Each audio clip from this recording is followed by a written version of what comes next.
राधा स्वामी जी। साखी समता अमृत और विषमता विष है। राजपूताने के किसी गांव में एक अत्यंत गरीब वैश्य रहता था। देवयोग से वह एक बार भयानक अकाल पड़ा। अनेक भाव से वहाँ लोग तड़प तड़प कर मरने लगे। गरीब वैश्य पर भी विपत्ति टूट पड़ी। कुछ दिनों में उसने जैसे तैसे काम चलाया। आखिर परिवार के भरण पोषण का कोई उपाय न दिखे। घर वालों की कुछ दिनों के लिए किसी तरह व्यवस्था करके वहाँ से निकल पड़ा। उसका एक बचपन का धर्म भाई था। वह आसाम में व्यापार करता था। खूब संपदा था। उसका बड़ा व्यापार चलता था। गरीब वैश्य को उसकी याद आई। विपत्ति काल कर सतगुण नेहामित का यह लक्षण सोचकर वह किसी तरह आसाम पहुंचा। जिस स्थान में मित का कारोबार था वहां जाकर उसने मित से भेंट की। उसे पूरा भरोसा था कि मित यहाँ सहज ही आदर होगा। दुख के दिन अच्छी तरह कट जाएंगे। मित ने उसका स्वागत किया, पर उसके चेहरे पर कुछ जुलाहट की कुछ बोझ सी रेखाएं पड़ रही थी। गरीब वैश्य तो दुखी था। अपने संक्षेप में बड़े ही करुण शब्दों में अपना सारा किस्सा सुनाया। आश्रय की भीख मांगी।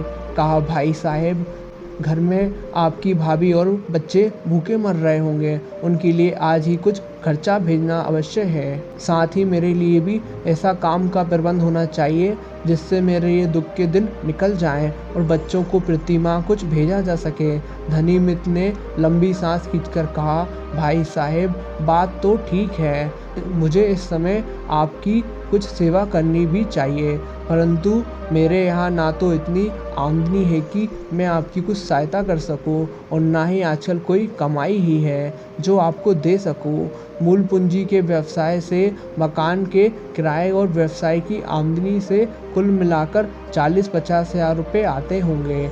आप जानते हैं आजकल महंगाई है, फिर अपनी इज्जत के अनुसार खर्चे भी करना पड़ता है।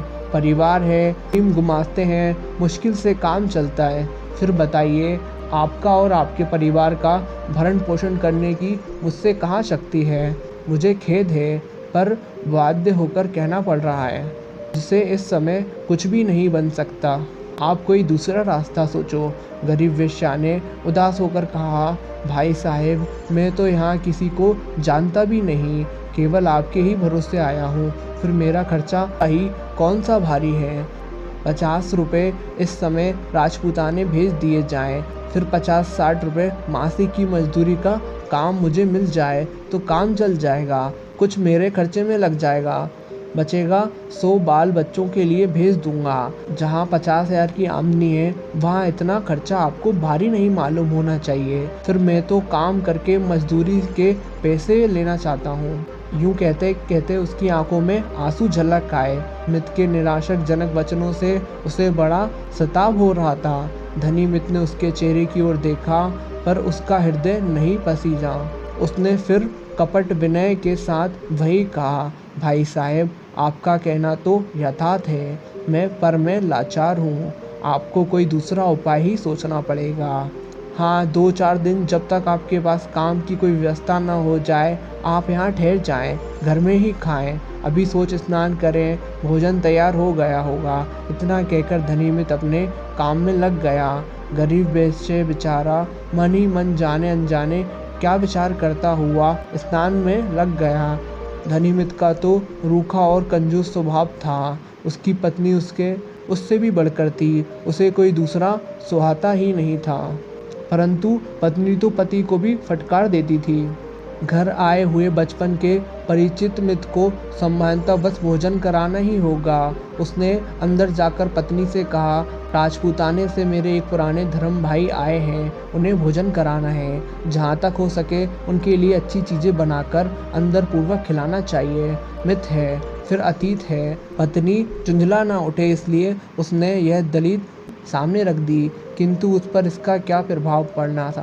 उसने तड़तड़ाकर कहा, भाड़ में जाए आपके मित्र। तीती चूल्हा फूंकते फूंकते मेरी तो आंखें फूटने लगी हैं। आज मित्र, कल अतिथि, परसों व्यापारी, रोज एक न एक दिन आफत ही लगी रहती है। मैं तो तंग आ गई हूँ गृहस्थी से। मुझसे यह सब नहीं होगा, अपना दूसरा प्रबंध कीजिए। ने सकुचाकर चुपके से कहा, अरे जरा धीरे तो बोलो, वे बाहर खड़े हैं, सुन लेंगे तो उन्हें बड़ा दुख होगा। उसने झुंझलाकर कहा, तो और भी अच्छा होगा, जल्दी बला टलेगी। पति ने उसकी कुछ बड़ाई करके किसी तरह मनाकर कहा, देखो मैंने पहले ही उनसे कह दिया है मेरे पास काम नहीं है, आप दूसरा उपाय सोचिए।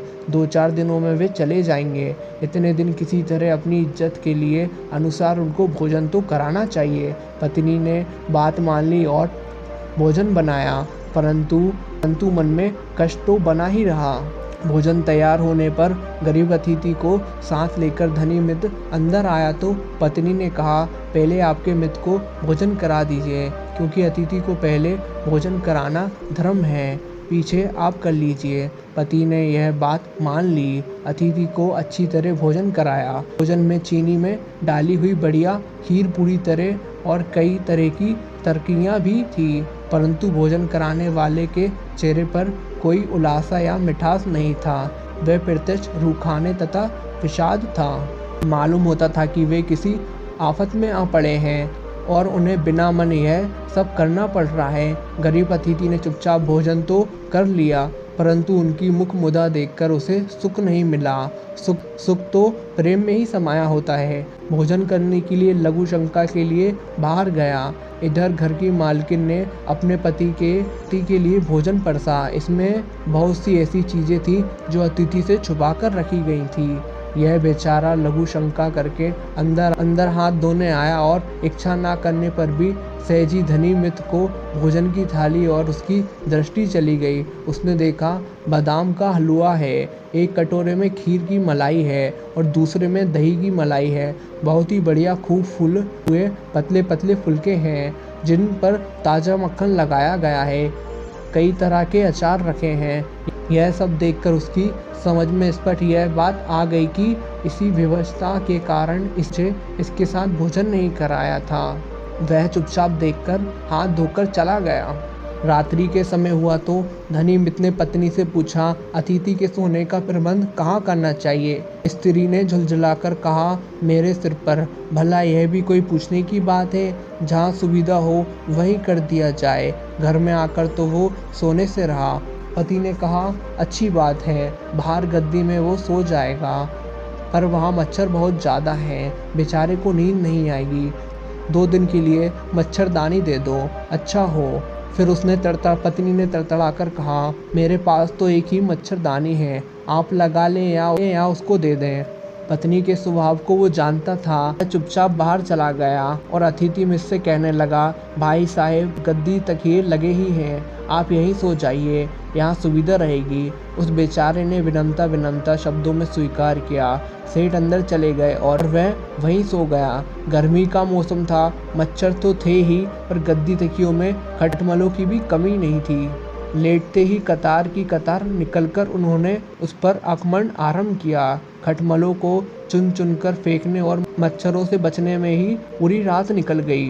बेचारा घड़ी भर भी सुख की नींद नहीं ले सका। दूसरे दिन सवेरे वह घर से निकलकर बाजार की ओर गया। चौराहे पर पहुंचते ही उसे अपने गांव का एक परिचित मनुष्य दिखाई दिया। उसने भी उनको देख लिया। वह बहुत गरीब था, पर उसका हृदय बड़ा था। देखते ही दौड़कर पास आया और बड़े प्रेम के साथ उल्लास से पूछने लगा, भाई साहब आप यहाँ कब आए? मुझे कोई खबर ही नहीं दी। आपको बड़ा कष्ट हुआ होगा। खबर होती तो स्टेशन चला आता। यहाँ पहुँचकर भी आपसे कोई संदेह नहीं भेजा। बताइए आप ठहरे कहाँ हैं? चलिए घर, मैं सामान ले आऊँगा। मेरा बड़ा भाग्य है जो आप मुझसे मिलने आए हो। विदेशों में भला घर के प्रेमी पुरुष कहाँ मिलते हैं? उसकी सच्ची प्रेम से सनी हुई वाणी सुनकर गरीब बेचारे का हृदय द्रवित हो गया। उसे बड़ा आश्चर्य मिला, मानो डूबते को सहारा मिल गया। उसने अपने अनेका सारा कारण कह सुनाया और कहा कि मन में तो मेरे पास एक धोती और एक छतरी और एक लोटा है, वह भी उनके सेठ के यहाँ रखा है। उस गरीब भाई ने कहा, वो तो बहुत बड़े आदमी हैं, यदि आप मुझे अपना मानते हैं तो आपको अपने घर पर आना चाहिए। घर में आराम से रहिए। जो कुछ रूखा सूखा घर में बनता है आनंद से खाइए। मैं फुटपाथ चीज़ों की खरीद बिक्री का काम करता हूँ। 2 रुपये रोज़ कमा लेता हूँ। अकेला हूँ, आप रहेंगे तो 2 हो जाएंगे। दुगना काम होगा तो आमदनी भी दुगनी होगी। मेहनत और सच्चाई का काम है, जितनी मेहनत उतनी बरकत। 50 रुपये मासिक तो आप घर भेज ही सके देंगे। अधिक के लिए भी कोशिश की जाएगी। आप घबराएं नहीं, भगवान गरीब की भी सुनेगा। 50 रुपये तो मेरे पास पहले के रखे हैं, इन्हें तो आज ही आप घर भेज दें। यूँ कहकर वह उसे अपने घर ले गया। छोटा सा टिनके छाया मिट्टी का घर साफ सुथरा था। उसमें बहुत छोटी सी दुकान थी जूते की। उसने 50 रुपये निकाले और उनका तुरंत मनी ऑर्डर कर दिया। मैं बेचारे अकाल पीड़ित को कितना सुख और आसन मिला, यह कहा नहीं जा सकता। फिर वह गरीब दुकानदार सेठ के यहाँ जाकर उसका सामान ले आया। घर लौटने पर उसने अपनी पत्नी से कहा, अपने देश के एक सज्जन आए हैं, अपने परिचित भी हैं, उनके लिए भोजन बनाओ। पत्नी के प्रसन्न होकर कहा, बड़े भाग्य हैं हमारे जो आप अपने देश से सज्जन आए हैं। हम लोग भी धन्य हैं जो भगवान ने हमें ऐसा शुभ अवसर दिया है। उसने बड़े प्रेम से रसोई तैयारी की। उस समय चावल सस्ते थे, मोटे चावल बने, क्योंकि तरकारी रूखी जो चने की रोटियां और मठा। घरवाली ने दोनों को बड़े आदर के साथ बिना किसी भेदभाव से भोजन कराया, बल्कि अतिथि को बार बार बड़े प्रेम के आगाह करके रसाई की। आज उसे भोजन करके बड़ी तृप्ति मिली, बड़ा सुख मिला। प्रेम की सूखी रोटी में जो आनंद है वह किसी और चीज़ में नहीं है। रात को अपने समंत अतिथि के सोने के लिए उस गरीब दुकानदार ने एक उजरी बुनी पुरानी चारपाई जो उसने 3 रुपये में खरीदी थी डाल दी। टाट के बोरे बिछा दिए। मच्छरों से बचने के लिए उसकी स्त्री ने अपनी महीन मलमल की पुरानी ओढ़नी 4 बांस की पटिया खड़ी करके उन पर तान दी। अकाल पीड़ित भाई की पहली रात की नींद थी। चारपाई पर लेटते ही उसे गाढ़ी नींद आ गई। रात भर वह बड़े सुख से सोया। सारी रात थकावट दूर गई। 3-4 दिनों के बाद एक दिन रास्ते में धनी मित्र उसके साथ अकाल पीड़ित भाई की भेंट हो गई। धनी मित्र समता से पूछा, क्यों, कहीं काम की व्यवस्था हुई है? खाने पीने को मिला या ना मिला? उसने कहा, बहुत अच्छी व्यवस्था हो गई है। मैं अपने देश से अमुक दुकानदार भाइयों के घर में रहता हूँ। पति पत्नी दोनों बड़े सज्जन हैं। दुकान में मेरा आधा हिस्सा कर दिया। 50 रुपये तो उसी दिन घर भिजवा दिए और भविष्य के लिए यह आश्वासन दिया कि भोजन की तो कोई बात ही नहीं, घर में एक साथ करेंगे। कम से कम 50 रुपये प्रति माह बाल बच्चों के लिए भेज दिए। खाने पीने की भी बड़ी अच्छी व्यवस्था है। उनके यह अमृत तुल्य भोजन करके मुझे बड़ी ही तृप्ति मिलती है। का इतना ऊंचा प्रेम भरा समता का व्यवहार है कि मैं तो उसे जीवन भर नहीं भूल सकता। कि उनकी इन बातों को सुनकर मानो सेठ के घर पर कुछ ठेस सी लगी, पर बात सच्ची थी।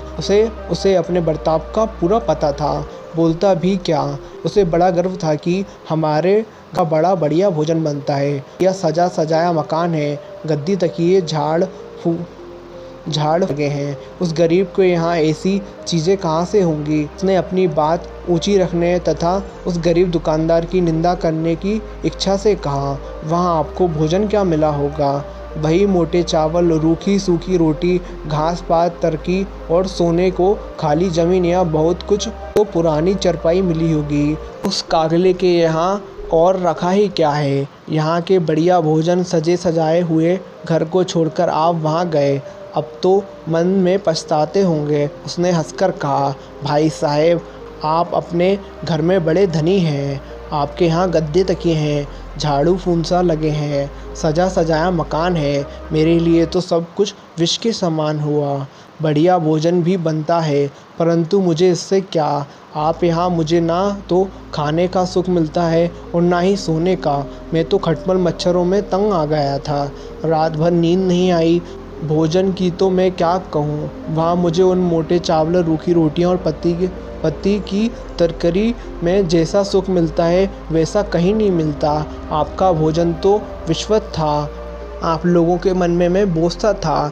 आप मेरे आने के आफत मानते थे और मन में विषमता भरी थी। आत्मा लोग कहा करते हैं कि विषमता ही विष है और समता ही अमृत है। अंत आपके मेवा मिष्ठान भी विषमता है। आपके पास लाखों रुपए हैं और लाखों की आमदनी है तथा आप मेरे बच्चे के धर्म भाई भी हैं, पर आपने मेरे भूख से बिलखिलाते बच्चों के लिए ना तो कुछ भेजना स्वीकार किया और ना ही मेरे लिए 50-60 रुपये वेतन की नौकरी ही दी। उसे बेचारे गरीब दुकानदार ने, जिसने मेरे केवल एक गांव के होने के नाते सहारा दिया, गरीब निधन होते हुए भी मुझे आश्रय दिया, मेरे सहायता की, 50 रुपये तुरंत घर भिजवा दिए, मुझे अपने काम में बराबर हिस्सेदार बना दिया। बतलाइए मैं उसके उपहार को कैसे भूल सकता हूँ। उसने यह जो किया है सो भी उपकार की भावना से नहीं, विशुद्ध प्रेम और कर्तव्य की भावना से। वह मेरे ऊपर एहसान नहीं करता, मुझे सुख पहुंचाकर वह उल्टे मेरे कृतज्ञ होता है और इसमें अपने को धन्य मानकर सुखी होता है। धर्मपत्नी का भी ऐसा ही ऊंचा भाव है। चेहरे इसलिए चमकते दमकते रहते हैं। धनी मित्र ने पूछा, मेरे यहाँ आपको किस बात में विषमता दिखलाई दी और उसके यहाँ समानता कैसे थी? इस पर उसने कहा, आपके यहाँ मुझे बढ़िया भोजन पदार्थ मिले, इसमें कोई संदेह नहीं, परंतु मेरे लिए विष के तुल्य हो गए। वो पता होगा, मुझे अतिथि बतलाकर पहले भोजन कराया। भोजन कराने पर मैं लघुवश लिए बाहर गया। मैं हाथ धोने के लिए लौटा तो मेरी दृष्टि आपके भोजन पदार्थ की ओर चली गई। मैंने देखा आपके लिए बादाम हलवा, मक्खन, पतले पतले फुलकारे, खीर, दही, मलाई, गोभी, परखा आदि तरकारियाँ और अचार आदि रखे थे। ये सब चीज़ें मुझे नहीं परोसी गईं। मुझे इनके खाने का शौक़ नहीं है, परंतु आपको देखकर मुझे दुख हुआ। मैं समझता हूँ आपको ये चीज़ें विशेष रूप से खिलानी थी, इसलिए आपकी धर्मपत्नी अतिथि को पहले भोजन कराकर बहाना करके आपको पीछे अलग जमाना था। ना करके मुझे भी आपके साथ ही भोजन कराया जाता तो क्या होता, से ही तो अधिक खर्च होते। आप इस बात पर कुछ विचार नहीं किया और पत्नी का प्रस्ताव मान लिया। धर्म भाई के साथ ऐसा बर्ताव क्या कलंक नहीं है? आपको ऐसा नहीं करना चाहिए था।